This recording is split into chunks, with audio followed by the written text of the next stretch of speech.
Welcome to Life Science Marketing Radio, the podcast where marketing leaders inside and outside the sciences share their creative ideas and practical approaches to increasing your marketing ROI. Here's your host, Chris Connor. Meg Schlabs loves books and cheesy videos. But in real life, she's the co-founder and creative director of Wizardly, focusing on branding and design for her clients. Meg, welcome to LSMR. Thank you. Thanks for having me. So speaking of books, I'm going to throw this out there. So I don't know if you use ChatGPT much, Yeah. but I've been using it a lot for the last year and a half or whatever. Okay. And so I read something the other day. Of course, everybody's concerned about outsourcing your brain and atrophy and all that. And I said, let's turn that around. And I said, ChatGPT, given what you know about me, and it knows a lot because ask questions and put up all these interviews for summaries. Okay. Give me 3 recommendations for fiction books and 3 for nonfiction. And they, so far, pretty good because it knows me pretty well, what I like to talk about, what I ask questions about. Absolutely. Wait, so I have to hear your top pick for fiction because I love reading. I I'll have buy it right now. I have to look at it. Well, right now, okay, I'm reading one. It's called Stoner. Oh, interesting. Okay, I gotta write And that it's down. an old book. It might have been written 100 years ago. Wow, interesting. Is it like So it's future- not stoner in the context of the 60s. Let's put it right? that way. That would be a great book too. But yeah, all right. Okay, cool. And then the other one that stands out to me, on the nonfiction side was Nature Writing. It's a book called Peregrine about this guy in England who just observed these birds intensely for a long period of time. And apparently the writing was amazing. And I don't know if you know Werner Herzog, the new movie Yeah. maker. Okay. He said everyone should read that book twice. Peregrine. Okay, cool. Good Rex. So Thank you. that's where we are. All right. For all you life science people, get Yeah, out get there in. and read something different. Yeah, do some reading. Exactly. All right. So let's talk about branding. Okay. I've done a little research on what you're up to, and I'm curious. I've done some other episodes with folks on branding. What's your take on why biotech companies or life science startups should think about branding sooner than they are probably inclined to? Well, if we're going to go straight to the bottom line, the reason is because it validates their science. And so it actually gets them to market quicker and allows investors to be along for the ride and join. I think it was McKinsey that dropped a stat maybe in 2024 about how biotech branding, life sciences branding, doing that on the front end to where you have your story intact before you push your science out actually helps you get to market and be a validated and funded company faster. So I don't know how much faster, but I think that would be the bottom line for me. So say a little bit more about that. Can you give an example? I mean, I'm a believer here, right? I mean, of course, I love telling stories. And I've interviewed people who are sort of in the biopharma space talking Yeah. about, I mean, there was data that teams that hire a commercial person too late, like closer to when the product launches, Yeah. are going to do less well than people who start thinking about commercialization much earlier. Right. Yeah. For exactly those reasons. You can't just say, here we are, and have people think, I'm going to buy your product. Yeah. Well, and I think the reason for that is because scientists are technicians. They are in their science, looking for details. They're naturally skeptical people. So I think it's one, in my personal opinion, it's one side of the brain. And on the flip side, we have storytelling and creativity and like being able to introduce the science to a layman that doesn't really understand the science, but needs to know enough to make a critical business decision or funding decision to help these life science companies and biotech companies succeed. So I think that's why it's more successful to do your branding on the front end, because everybody needs that story and everybody within the company needs to be aligned on the story so that they can say it, right? And scientists can speak to other scientists really well, but how are they, we all, I think, know that they're using a different side of the brain when they're speaking about their science than on the flip side, where they're telling the story of why this company needs to exist in the world right now, and what they're out there doing and why they need funding. So if that makes sense. I like what you said there, why this company needs to exist in the world right now. So that's, so let's talk about your process for getting that. So how do you, when someone comes to you and says, we need a brand, how do you pull out of them the need for their existence? Yeah. Oh, that's a really good question. And I think you're in marketing, so you understand the marketing strategy piece of things. I think that whole set of processes exists in the branding world too, is the strategy of let's lay down from the top down, from the CEO all the way trickling all the way through the company. Let's lay down who we are, why we exist, who we exist for, where we're going in 5 years, where we're going in 10 years, and let's memorize the story as a company so that we can make critical visual decisions or branding decisions that when they're validated or tested by an outside audience, they actually have some legs underneath them. We made this choice about this blue color in our brand because we know who our audience is, we know what we're doing out there in the world, and we made it intentionally so that they don't fumble around about this is what we look like, and we feel confident about our design and our branding. So I think, to answer your question more specifically, our process looks a lot like sitting down with our scientists and our CEOs. And so how those conversations go is wildly different because the makeup of every life sciences and biotech company is different. Sometimes scientists are leading the way. Sometimes they've brought in business people to help build and scale the company. But if we can sit down with everybody early on, the deliverable at the end of a really good branding strategy session is consensus. That's what we're in the room to do. We're not in the room necessarily to deliver design and branding goodies, which we will do later in the path. But what we're doing in the beginning is, does everybody agree? Is this our story? Is this the best way to take our science into the world and to say why we're needed right now? So does that answer? I know we have I like it. Many more details about our brand strategy process and what we do from workshop to workshop. But that gives you a little. No, that's helpful. The thing that stood out to me is thinking 5 and 10 years down the road, even. Yeah. Because my inclination would be, well, this is what's important right now, and whatever, and not really thinking how do we want to be seen? If it's 5 years from now and we look back, what story will we have told? In 10 years, what will it look like? Right. And that probably helps people. It puts a different angle on what you think you are right now. If you say, well, will that hold up in 10 years? Is that really what our vision is, et cetera? Yeah. I think that's actually industry specific. Before we decided to specialize in biotech and we were working with SaaS tech teams or service related industries, their sales cycle is so short. So they really can think day to day, hunt, eat, kill. I'm getting those out of order, but what I mean? They don't have to be thinking necessarily so long down the road. But for biotech and drug discovery teams, they're looking for partners and investors and scientists to join the team to stay to do one thing for the next 10 years. And that's just how long it takes to get drugs to the market.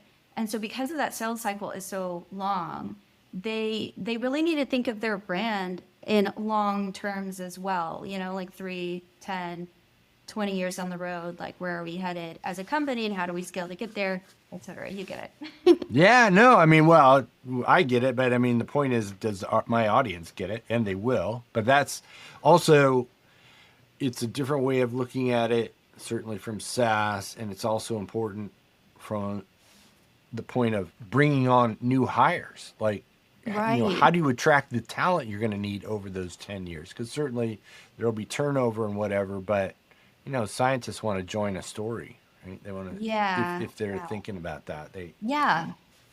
Yeah. And they want to join a company that has some legs underneath them and have thought through, okay, we're going to complete this drug discovery in this certain area, but what are we doing next? Like, RNA, DNA, like we can scan across the different application points of a certain drug and like plan for growth in all these different areas, which is so fun because I love being in design and branding for biotech because it's just so exciting right now, like what these people are doing and the actual value they're bringing into the world.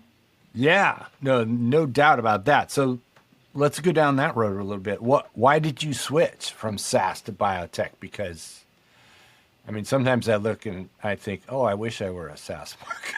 Not because I listen to Chris Walker's podcast or some of the stuff he does, and I go, that just seems so straightforward Yeah. compared to marketing stuff that who knows how long it's going to take. I don't know. SaaS is tough too because the audience is nestled within, it's a very niche down audience usually if you're doing software as a service. And so, the short answer is we followed a set of referrals that kept coming in the door and that we had a really wonderful time working with certain biotech companies. They have a lot of systems and structures in place, which we just really like as a company because it allows us creative freedom. And they don't have a lot of creatives on staff. So we get to, play like a top level strategic role in these very functional teams. And so we started working in biotech more and more and more. And I personally hated niching down. So we still take SaaS tech projects. We still take service-based projects. We're actually working on dividing a little bit of our front door in two. So we've got a new brand launch called BioBrand that's coming up that will nestle under the Wizardly.co brand. So it's just, I like playing the market and I hate saying no to good people that need good branding, but our impact in the biotech world is pretty significant because it was dated. That the industry at large, the graphics and the visuals inside this industry are pretty dated. And even the other branding teams that exist in the world, they're out there doing really, really good work. But they tend to focus on the marketing piece and how brand fits in like to a sales cycle at large. And we get to play this very niche role of design and branding. And so I don't know, it's been a lot of fun. Also, it's challenging. If we can go into that later, but like the challenge of making complex data beautiful is really, really challenging to our team, and we really like it. So that's a long answer to your question, but You're reading my mind. We're definitely going to go there because I do want to Okay. ask you about design. I'm going to come back to a few of your LinkedIn posts where you said nothing gets room talking like a question that seems too simple. Like, and I guess I don't know what to ask you here, but do you have examples of this, or what is your response if you say, what does your company actually do? Which, you're in a meeting with a potential client and they're probably sort of hoping that you already know that. But the reality is, yeah, I sort of know, but how do you say it? And I guess I won't put words in your mouth. What does that look like when you ask that? oh, we get different reactions. A lot of, I've actually started to say this at the front end of that particular workshop is like, hey, you're going to find this laughable. You're going to think the exercise we're about to do is too juvenile, but I promise, like, hang in there with me because we're going to use this as like the basics and foundational point with which to gather that consensus piece that I was talking about. Is like getting everybody on the same page to agree with an ideal. So one of my other favorite questions that we ask in that workshop is, what does your audience need? Like, that seems silly. And we have this list of probably 300 needs or feelings words. And these scientists have to think about, they're very empathetic anyway, but like they have to think about the basic human needs that their audience might be coming in the door with, and the questions that they have on entering that brand. How can you meet my needs? Basically is what a lot of users are asking when they arrive on a website. It's very me focused. So that's another one where we actually play soft music in the background, and we have the list of 300 words, and everybody has to pull together all of their words of who their different audiences, what they need and what they need to feel when they walk into the room. And it always gets the best, most fun conversation out of our top level strategy teams. And a lot of times we're working with, well, not a lot of times, the majority of the time we're working with head of marketing, people who get user journey anyway and are thinking empathetically about their users. So those people always are in the room to have fun and throw mud on the wall, but it's a lot of fun. I love those workshops. I'm going to say, I don't know if you've ever watched any of Chris Voss's videos. Do you know who I'm talking about? Yeah, I love Chris Voss. Yeah. Yeah, because you did that whole, I'm going to throw out the thing you're not going to like first. Yeah. And then that just clears the room. Like, you're going to think this is silly. Hang in there, right? Yeah. Are you talking about, like, what was that book? I read it at the beginning of last year, but... Never Split the Difference? No, First. No. Yeah. Never Split the Difference. His point was you get to their no first and you address it and get it out of the way. I love that point. Yeah, I'm glad you brought that book up. Yeah. No, you modeled that perfectly. I go, oh my gosh, she must have read that book or seen those videos. He's just fascinating to listen to. He's anybody great. Doesn't know who we're talking about. Top recommendations for anybody who has to be in like a sales position at Wizardly, just to understand how to negotiate. It's really fascinating. Yeah, really good. Okay, let's talk about getting to design and why you picked blue, for example. I mean, the process from the story we're telling to the visual representation of data or the company. Yeah. Okay, so that piece gets a little bit more complex because once we've landed on the story and who we're talking to and what those people need, then we've got to take our story into the world of visuals. And that's the part where we, as a company, will not just take what our scientists are saying or our biotech brand are saying that they need, but we take it as like kind of a 3-prong chair. And another prong would be what our users are needing. Like your users, whoever they might be, whether they're investors, partners, like scientists that are coming in the door to work at a company, whoever that target audience is, they're out there on the web like all day long. And they're surfing other companies. And as they're surfing those companies, they're making these mental models, is what it's called in UX design, where they see blue and blue is associated with X. Like it's always they've got these built-in associations you can't really get away from. So that's the second prong in the 3-prong chair. The third is your competitors. If you're going to compete in your industry, you have to know how your competitors are positioning themselves and what they look like from a visual standpoint. And sometimes it's to mimic them, and other times it's to be differentiated from them. So we bring those problems in the door, or questions more, into the door with our head of marketing teams. Like, do you want to stand up next to this company and say, we're just as good? Then maybe we'll want to follow design standards that exist out there. Or are you doing something radically different and your brand is telling you, this is groundbreaking, it needs to look groundbreaking. Let's just break all the molds. And when it comes to the colors, the design, the user flow, the journey, like all that stuff, when it comes to actually taking your site online and into socials and all the places that a good brand will, the tentacles of a brand goes. So those are sort of our three approaches when it comes to translating a brand story into design. Once we have consensus, again, on all three, then that's when we go off to create. And then we're always coming back to give people options, because even inside something that's very defined, like we are going off to make this, this, and this, it will look like this, and this. There are variations there, and there are decisions that we make.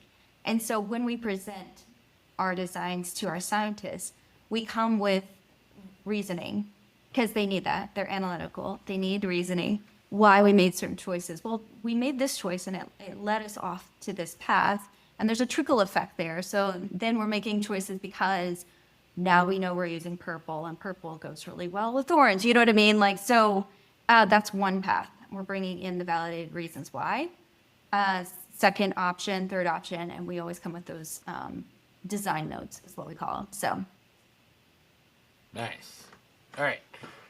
So I'm going to go one more step, and that is how you get a company to take what you give them and actually execute. Like, not just put it up on their website and whatever, but like carry that whole thing, the story, the visuals, all the way through, and make sure that they stay consistent, as you say, right, when they start talking to customers and investors and whoever.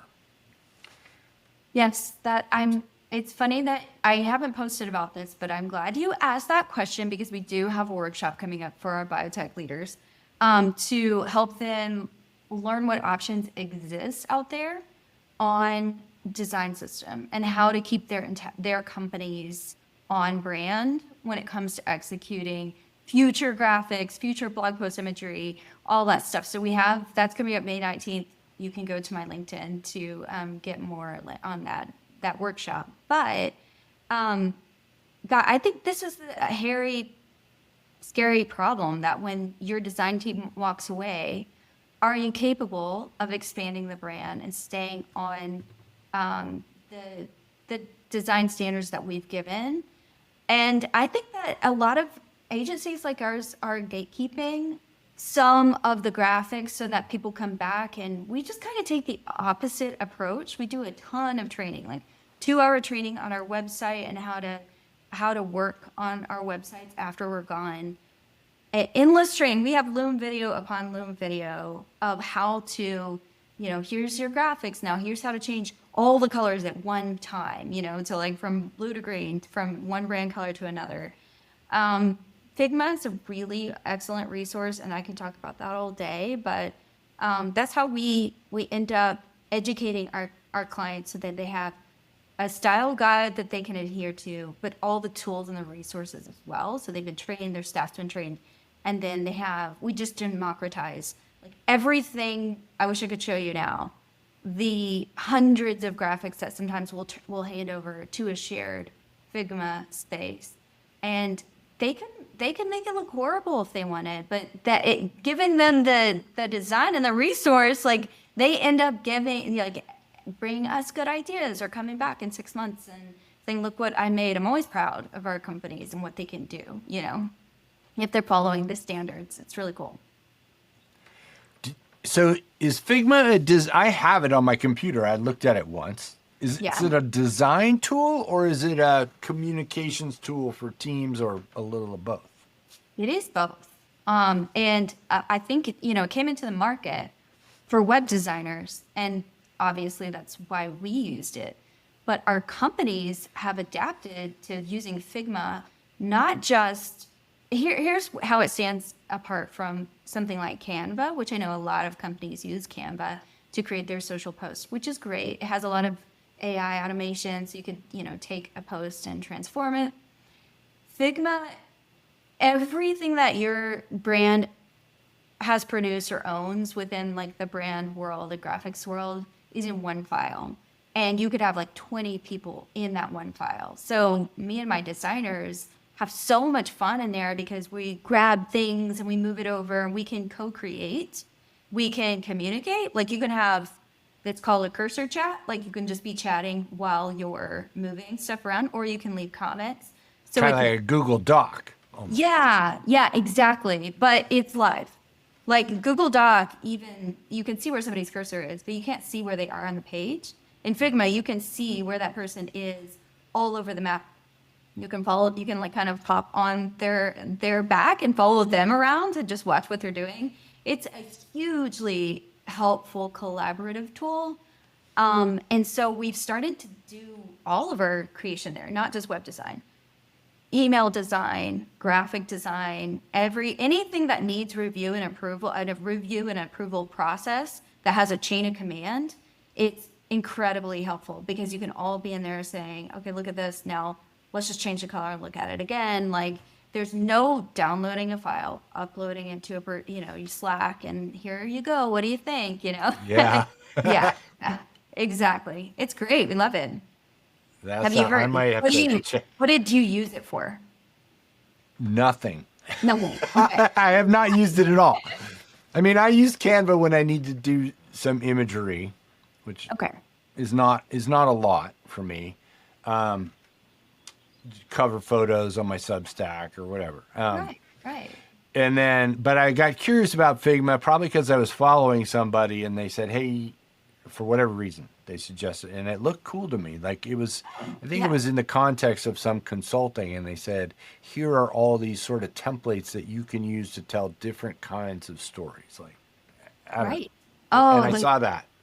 Library is huge as well. Like anything you'd ever need to create, it's already been created and it's just free. It's open source like WordPress. So all those plugins you can download for WordPress, like, the same thing is live for designers in Figma, really anybody. So it got me curious, but I haven't used it. And I'm not a designer for sure. I like telling visual stories, but to create things on a canvas is hard.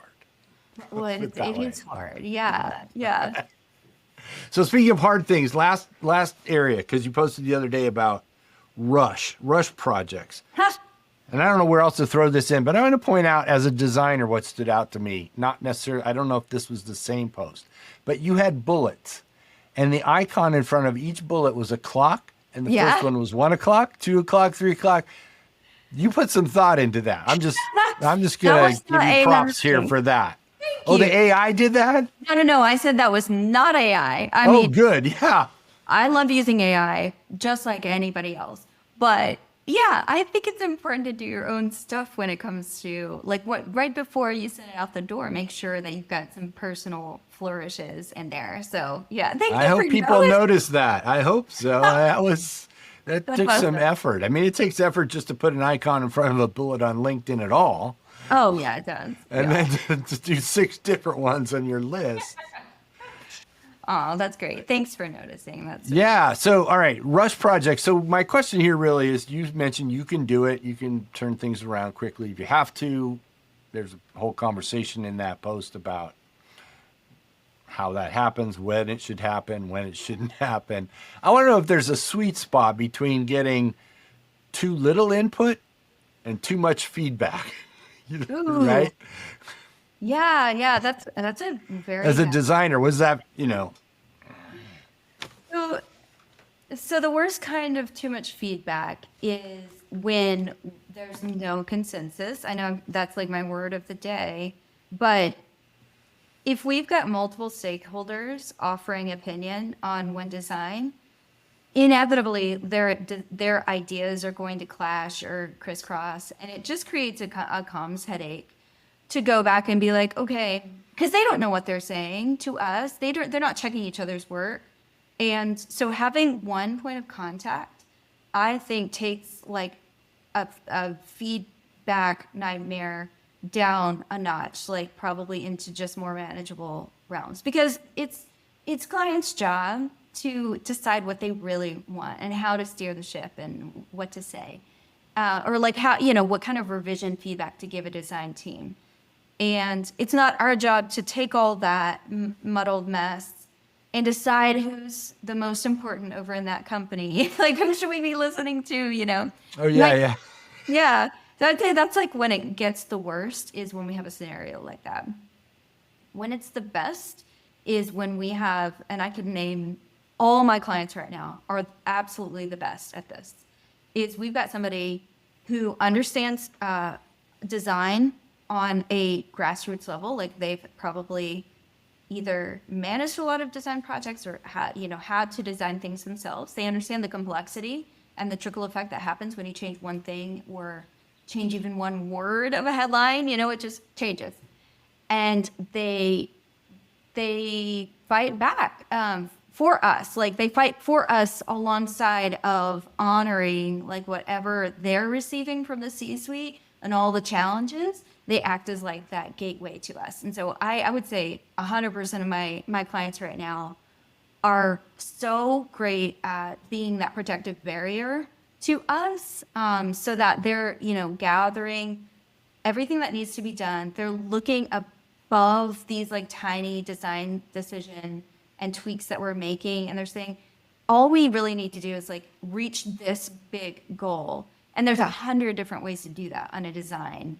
You know what I mean? So like they're keeping their eyes above it, and they're saying, okay, this is good. Or, the other day I was in a meeting and with a client, and he said, this is good for now. We're going to revisit it later. And I never hear that. Like, it's really hard to get companies to think iteratively when it comes to brand. Like, yeah, it's good enough for today. And then in a week when we have more time, we're not in this sprint, we'll come back and revise it. And that's okay, because brands are organic and they live and they breathe. As soon as they go out the door, you learn more about your brand and how it's, being received or what people are getting from it. So I actually just wrote a LinkedIn post yesterday about that thing that he said to me, which was so good because we never hear it from clients. It's always like, oh, it has to be perfect, and then they overthink it. And then they question it before it goes out the door. And they don't realize as soon as it goes out, they're going to have different information that could change what they had just done. So it's not the end of the road when something goes live. It's sort of the beginning. So that's how we like to receive feedback. Yeah. Here's, in case anybody missed it, I'm going to rephrase what I heard there that stood out. Two things. One, keeping your eyes above it, like realizing like there's a million things you could do to this, but will any of those really make a quantum difference in the outcome? No. Yeah. Maybe, but probably maybe, not. but probably not. But Yeah. probably not, right? And there's a designer, you or your team behind this thing who knows what they're doing. The second one is educational in that, because we're talking about consistency so much, and there are sort of brand guidelines and whatever. Yeah. But at the beginning, it sounds like you're saying, you know what? Yes, it is a brand. It should be consistent. But when we launch it, I always think about it this way. Not everybody's going to see it at once. And there is a period of time, and no one's going to say, oh, they're being wishy-washy with their brand if you adjust something a few weeks later. Or maybe. Right. Yeah. No one's looking as close as you are. And then over time, you've come to a thing that then it gets a little stickier. Yeah. And then it's a bigger deal to make whatever kind of changes. And Right. it can Right. evolve or redo the whole thing. But Yeah. Right. And I don't know if people often know how big their brand library can get, so that you have options even underneath the design style and standards. Like, what colors you're using, what kind of outlines, background, whatever, like typography hierarchy in a one-pager design. But even underneath that, there are hundreds of decisions that designers could make to refresh something, and that can happen a year into a brand launch, 2 years, and nobody would be the wiser, but it gives you more options to extend the brand from a design perspective. I love it. Make Labs, I really appreciate your thoughtful approach to this all the way from branding through to design. And you explain it really well. That makes it, if I were a client, easy to understand, like, oh, I know why we're doing Thank this. you so much. And yeah, Well, thank you for So- having me. it's been my pleasure. It's been a blast. I tell everybody who listens to my podcast knows what the metric is, and it's how much my cheeks hurt because I've been smiling the whole time because I'm getting such good info. So that's, my cheeks are tired. This was awesome. Thank you. Awesome. Well, thank you, Chris. Thanks for having me on. My pleasure. Hey, if you're still listening, that tells me you enjoyed the podcast. But don't tell me, tell your friends, and I'll be back soon with another episode. Okay, you can tell me too. Send an email, chris@lifesciencemarketingradio.com. Bye-bye.